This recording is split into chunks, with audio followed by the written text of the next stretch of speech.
to Otaku no Video. As always, thank you very much for joining me. I'm here today with an anime primer on the works of Satoshi Kon, the visionary anime director who sadly passed away a few weeks ago. Now, Kon first worked on manga. He drew some manga and worked as an animator on works like Rojin Z. But his first big break was on the Katsuhiro Otomo movie Memories, which is available over here in America if you want to pick it up. Now, Memories is a series of 3 Otomo manga stories adapted for animation and put together as a film. They're unrelated, but just one after the other. The first sequence is called Magnetic Rose, and Satoshi Kon was brought in to write the script for that, essentially adapt the original manga story for animation, because what you see in the manga doesn't always adapt exactly, shot for shot, frame for frame to animation. Now, this turned out to be really fortunate for Satoshi Kon because this story dealt with a lot of the issues and a lot of the themes that Kon would deal with in his movies later on.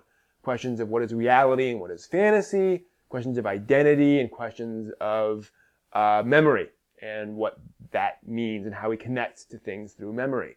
It's basically the story of a bunch of astronauts who stumble across a big dumb object in space, which is a sci-fi term for one of these big ancient artifacts that no one knows what it is, and they have to explore it, and weird things start to happen. So the astronauts start to hallucinate, and they have to figure out, okay, why are we hallucinating? What are we actually seeing here? Lots of very evocative imagery in Magnetic Rose surrounding the idea of memory and illusion and things like that, and what people want to achieve, what they're actually achieving, what people think of themselves versus how they actually are in a lot of ways. So really interesting in a really psychologically complex story, much more so than the other sequences in Memories. From there, Kon went on to write and direct an original anime film, Perfect Blue.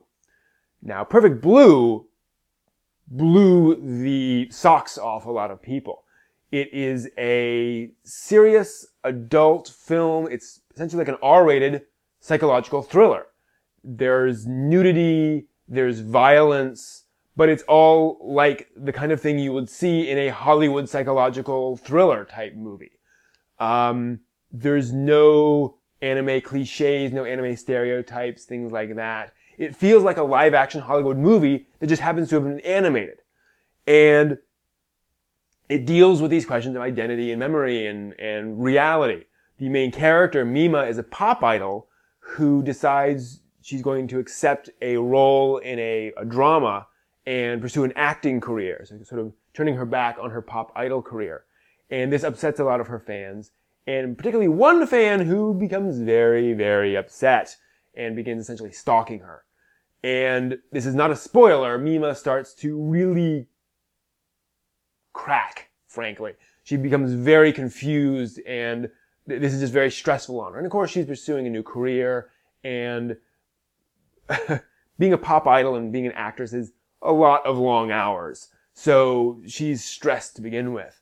So she begins experiencing things in a way that you begin to realize aren't quite possibly how things are actually working. But moreover, Kon plays with this.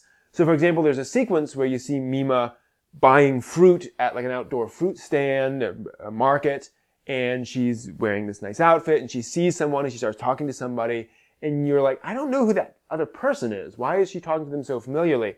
And then the camera pulls back, and you realize they're recording a scene in the drama that Mima is in. So what you're seeing is this fake scene. It's not really real. But Mima has to believe it's real while she's doing it. But you're watching a movie of the recording of a drama that's, layers within layers within layers. And this film really caught a lot of attention outside of Japan. Besides within Japan, people like Roger Ebert started mentioning Perfect Blue and saying this is a really serious adult movie that you don't have to be an anime fan to appreciate. There's certainly aspects of Japanese culture in there, especially with like pop idols. But anyone can watch this, and it's a really solid film. It's a well-structured film, and this kind of a setup of someone who doesn't understand what's real and what's not totally, but where the boundaries of reality and fantasy are somewhat blurred, can really get annoying, and it's hard to do that right and hard to do it effectively. And it works. It's very effective. So he pulled off something very, very difficult with Perfect Blue, and that got him a lot of attention. For his next film, Kon made a film that is somewhat more accessible, dealing with similar themes, but he took a very different thematic approach to it. Millennium Actress is a film about an older movie star who is being interviewed by several documentary filmmakers, basically. I'm sorry, not documentary filmmakers. They're just being interviewed. And she's reminiscing about her life and her experiences acting and so forth. She had decades of experience acting. And the movie cuts back to all those experiences. But because she's narrating these experiences to these interviewers, the interviewers are in these prior scenes as observers. So they're on the side of the street as she's doing things, watching what she's doing. And they have to run down the street to follow her to see what's going on. And they're not actually part of it, but their sort of engagement adds another layer to the storyline. Plus, you get to see, over the course of this movie, this woman's life, and the themes of her life, and the things that she tried to do, the things that didn't work out, stuff like that. So you see all these themes being layered out, and being stretched out over the course of decades worth of life. It's a very interesting way of showing things. And they're shown through not only her personal life, but also through her roles and her acting. And how, oddly enough, her art tends to imitate her life. And life imitates art. So she'll be doing a movie which happens to reflect certain aspects of the things she's dealing with in her life. Really fascinating film. And more of a romance in the more classic sense, in the more Shakespearean sense, where it's not about people all falling in love and all that stuff. It is about a lighter story. It's not about tragedy. It's more uplifting than say Perfect Blue.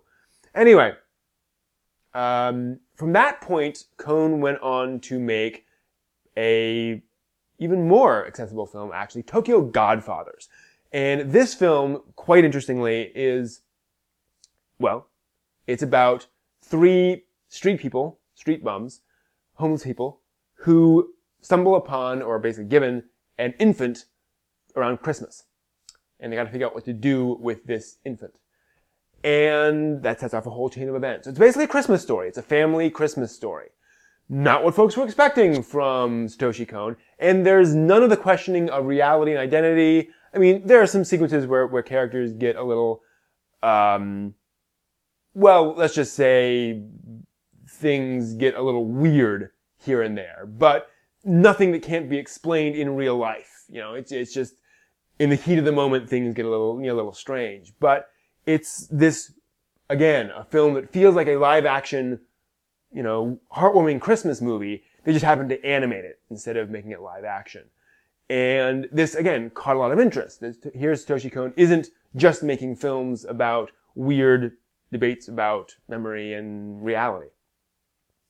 Now, by this point, Kon had made 3 films, which he'd written himself. And, of course, a lot of material ended up on the cutting room floor or ended up in the saved buffer, on the saved file on his computer from the script, because a lot of ideas that he couldn't fit into the movies, and characters and plot lines and so forth. So he decided to take all that stuff and throw it into a TV series. So he made a TV series called Paranoia Agent, which is sort of a kitchen sink anime with all these different plots, all woven into one big meta plot.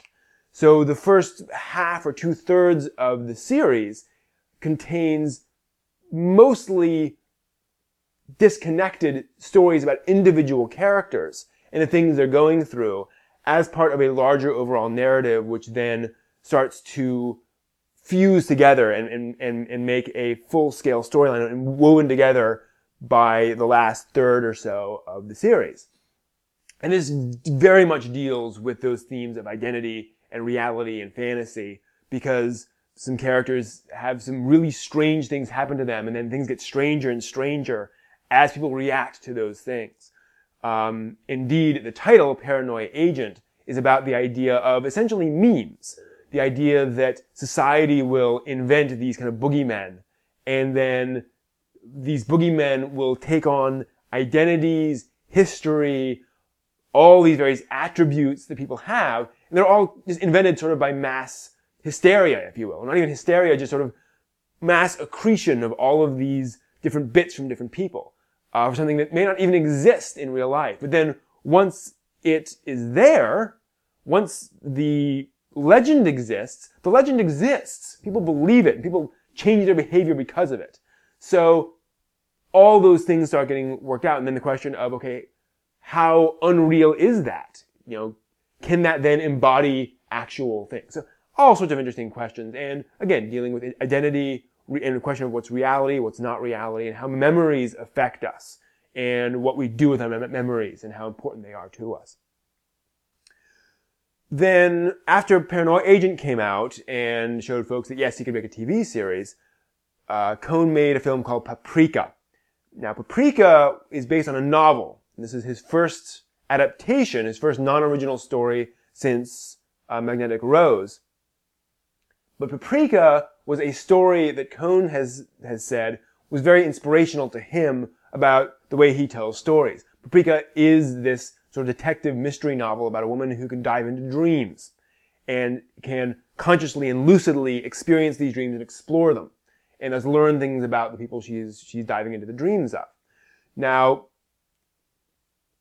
the neat thing here is that Kon was able to take this story that had very much inspired him and bring it to life.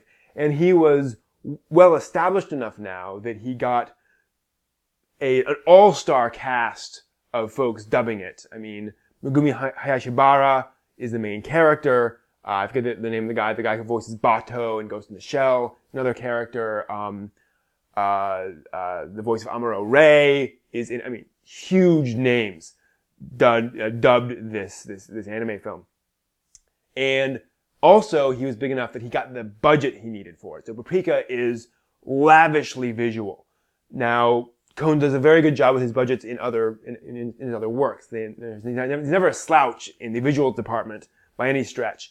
But Paprika just has so many drawings thrown at you all at once. You've got these huge parades of fantastical creatures in these dream sequences coming at you. And characters are sort of transforming into things. And it's just visually stunning. So that was really, sort of a capstone to Kon's career, that he was able to achieve this. It really was sort of everything that his style was, done beautifully and with all the quality that you wanted in one of his films. And then he started work on a movie called The Dream Machine. Now, The Dream Machine has not been released yet as of this recording, but Kon said it is a Satoshi Kon film that's aimed more at children, or at least is more accessible to children. So it's sort of a Satoshi Kon children's film. I'm very curious to see what that's going to be. Unfortunately, Kon passed away before he could complete The Dream Machine. Fortunately, he talked to the producers at Madhouse, who assured him, and have assured the rest of us as an extension, that they will do, quote, whatever it takes, end quote, to finish The Dream Machine and release it. And fortunately, they were well into production by that point. In fact, I think they were near the end of production when Kon was diagnosed with his illness and passed away. So there should be no problems. Right now it's basically executing the final bits of the plan as opposed to writing anything new. So The Dream Machine should come out within the next 6 months or so, we're hoping. And that will be the final Satoshi Kon film, which is a shame because we have lost a tremendously unique voice in anime.